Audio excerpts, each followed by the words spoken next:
All right, guys, I'm at the hour of Saturn, Jupiter's day. All right, let's see what comes out on the Astro Days. All right, I got Capricorn in the 3rd house. Scorpio energy. I've got the energy of the moon here as well. All right, Sun, Moon, Rising, Scorpio. I got Solar Calm.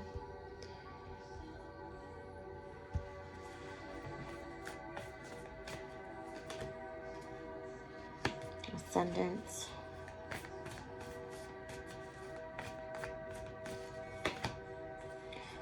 Vesta. Pluto.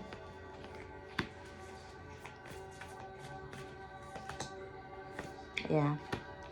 All right, I can see why you're calm. Mars just moved into Capricorn, which is your 3rd house. Capricorn in the 3rd is what came out. All right. It's meeting there with the energy of the Sun and Pluto. All right. Vesta came out as well. So Vesta and Gemini for you. I believe it's 8th house energy. Yes. And then I got Aries here with the moon down on the bottom of the deck. All right. Moon is currently in Libra in your 12th house. All right. So I can see why this energy is giving you a sense of calmness, right? You're tuned into the energy of your subconscious. All right. 8th house energy is of transformation. All right. So the messages that you're receiving at this time are through your deep emotional feelings. All right. Why the moon is here. This has a lot to do with your spirituality here. All right. With Vesta being in the 8th house. 3rd house is where Capricorn is taking place, which is the house of Gemini. All right. 3rd house rules over communication. I've got your ruling planet here, and the energy of the North Node is here as well. All right. North Node is in your 6th house of health and hard work. So right now you are striving, all right, for overall the best health. Overall, you are putting in really hard work. All right, staying very organized, very detail oriented, living your life day to day by a routine, which is really good for you. All right, let's see what the angel guides have to say. But yeah, your energy should be very calm right now. You got Mars in Capricorn, which is exalted. All right, the Sun in Capricorn gives it that that masculine energy that it needs in that house. And then you have Pluto, right, your ruling sign, in the 3rd house. All right. So possibly even transforming the way that you communicate through the energy of your subconscious with the energy of the moon. All right. Your perception is changing. Or should I say not changing, but transforming, right? Because Pluto is a planet of transformation. All right. It's of rebirth. Let's see what the angel guides have for Scorpio. Manifestation. All right, so you're manifesting a secret plan. All right. Let's get one from the seed and sickle deck here.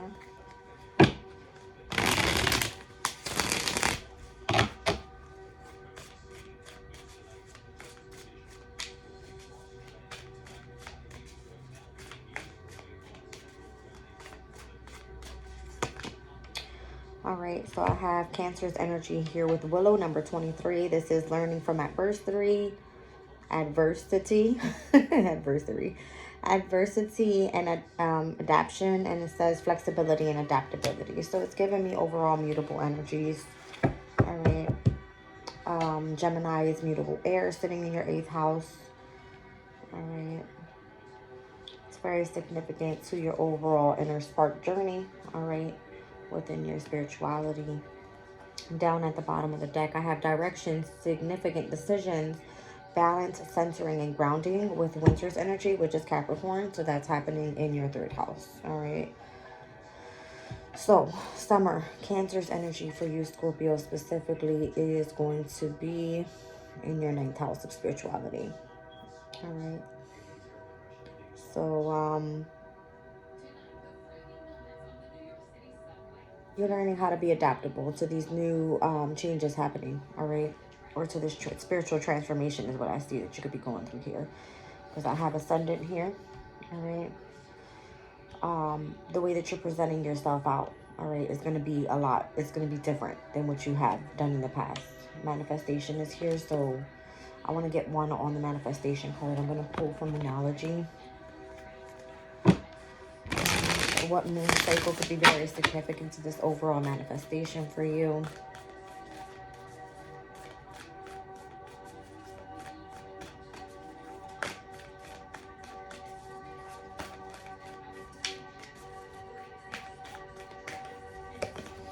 All right, the gibbous moon. Interesting. All right. So you were very close to achieving your goal here. All right. When we experienced that full moon in Cancer. All right. The gibbous moon takes place right before and after the full moon cycle. The last full moon we had was in Cancer, which was your 9th house here. All right. So I want to say, what's that? The full moon in Cancer, there was a moon in Gemini, and then there was a moon in Virgo right after. All right. So pertaining to those energies in your chart, again, Gemini being in your 8th house. All right. And Virgo being in your 11th house. Very significant to you tuning into some sort of community of people pertaining to your deep emotional feelings. All right. And communicating with those people. All right. That's what you were manifesting here. Let's see if I can get a specific sign to come out for you. But the gibbous moon, yeah, it speaks about you being very close to achieving your goal while you're, whatever it is that you're manifesting. All right. All right. So void of course. The next void of course is going to be happening tomorrow morning. All right. As the moon is going to be coming out of Libra and moving into your sign of Scorpio. All right. Technically void of course meaning while the moon is transitioning into another sign, and it's not happening, nothing's happening within any of the transits that it touches. All right, nothing's happening at this time. Palace is the only thing going on in your sign, Scorpio, so that is the aspect of wisdom and knowledge. I see that you could be gaining lots of knowledge at this time. All right, and the new moon in Leo could be very significant coming, I believe that's in the summertime, all right, of 2024. We do have a full moon coming up in Leo, all right, which is on January 25th, and that's going to be happening in your 10th house. All right. So that full moon in the full moon in Cancer that happened in your 9th house, and now this full moon in Leo happening in your 10th, there's going to be an expansion here of, or a completion, all right, of higher learning and pertaining to your career. Okay. Which is very significant here with this overall spiritual feeling with this Pluto transformation, the 3rd house energy of communication, North Node in Aries, the energy of the moon being here. All right. Things are calming down at this time for you because you are going in the significant direction in which you're meant to be going in based on your decision, obviously. All right. So 47 and 23 could be very significant. Let's see. The numbers 16, 35, 32, 27, 41, and 1 could be significant, as well as the energy of the sun. Anytime I see this card in this deck, it gives me 18 and 19. 18 is the major arcana for the moon. 19 major arcana for the sun. All right, so there's a balance here in between the masculine and the feminine. Okay, messages from the mermaids.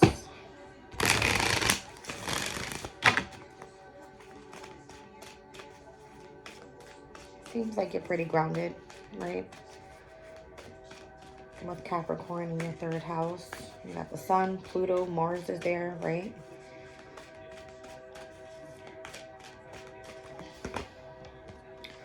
It's definitely a masculine energy, but it's a gentle masculine energy. All right.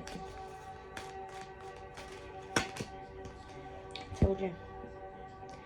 It has to do with your 8th house energy. Diving deep into your emotional feelings is very significant. All right, with Gemini's energy being there.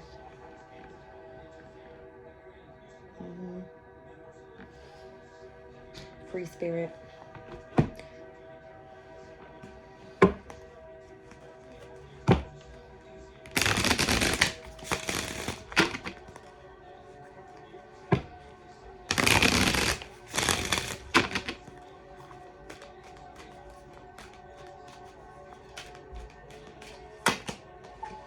I got blame. It says I accept responsibility for my well-being. Alright. So when I see well-being, it's giving me the energy of the 6th house energy, right? And again, for you, that's Aries, where your North Node is. Okay. Chiron is also in Aries, which is the asteroid of the wounded healer. So anything you have been wounding within your overall body, right? Your overall mental health, your physical health could be very significant. All right. I'm seeing all colors of all the chakras here as well. All right. So you could become very balanced at this time. Being gentle as you really dive deep into your emotional feelings here. Okay.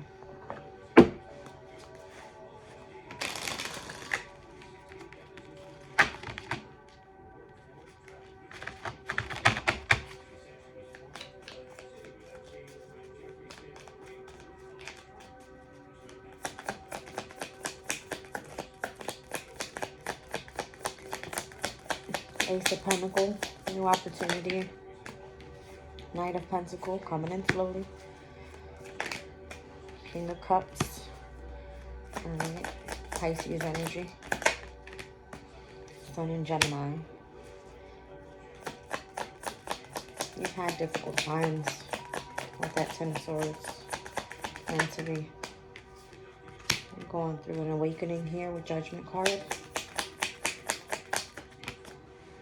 King of Swords, wow. I'm telling you, it has a lot to do with your mental state.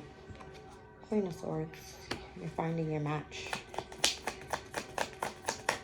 Staying focused on responsibilities at this time.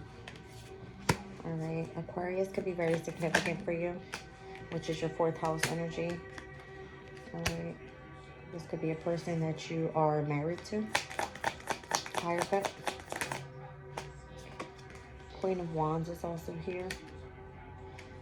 So I'm seeing a match, which is the King and the Queen of Swords. And then you have a King of Cups and a Queen of Wands. All right. Queen of Wands could be another feminine energy in your way here. And I see strength. Ooh. Full Moon in Leo is what I just heard when I saw the Strength card. All right, full moon in Leo, full moon in Virgo could be very significant with these two coming out back to back. The 8th and the 9th major arcanas. And then I see your energy here. I feel like there's going to be some sort of fight or something. Somebody's going to be leaving home. You're trying to protect somebody here. But there's the sense of someone watching something going down. Possibly someone from the past. And then some sort of victory happening with moving on with the Empress. As I split the deck, the High Priestess is what came out. Hierophant is already here. So again, I see a King and a Queen of Swords.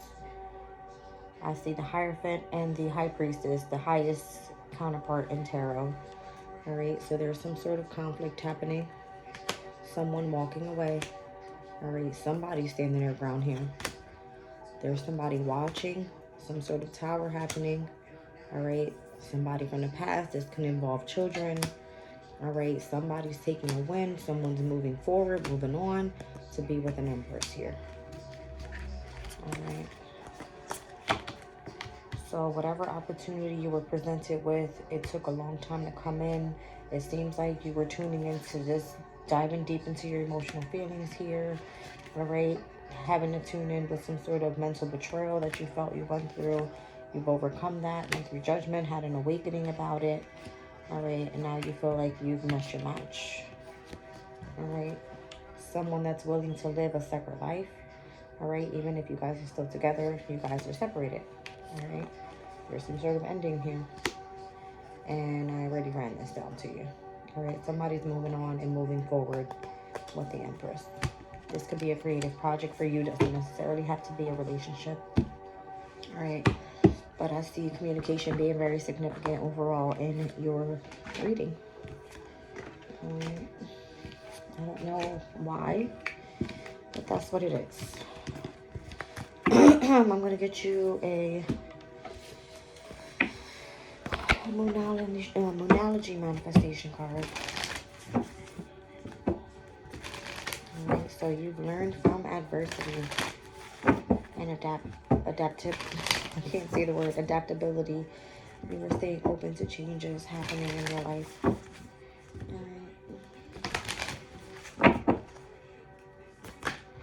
First quarter moon in Cancer. Push through any insecurities. Down at the bottom of the deck. Yeah, new moon in Scorpio. Go deeper. Alright, so if you are dealing with your emotional state, that's being called here very significantly with both water signs having to do with emotions. Alright. And Pisces could be very significant as well. Alright. As Pisces sits in your 5th house of pleasure, love, and creativity. Alright. So this could be a hobby that you do, all right, pertaining to you tuning into the energy of, I'm getting the divine. All right, I see you manifesting with the angels here. All right. Your secret plan is only going to take place if you make changes, though. All right. Leaving the reading there, guys. Love you.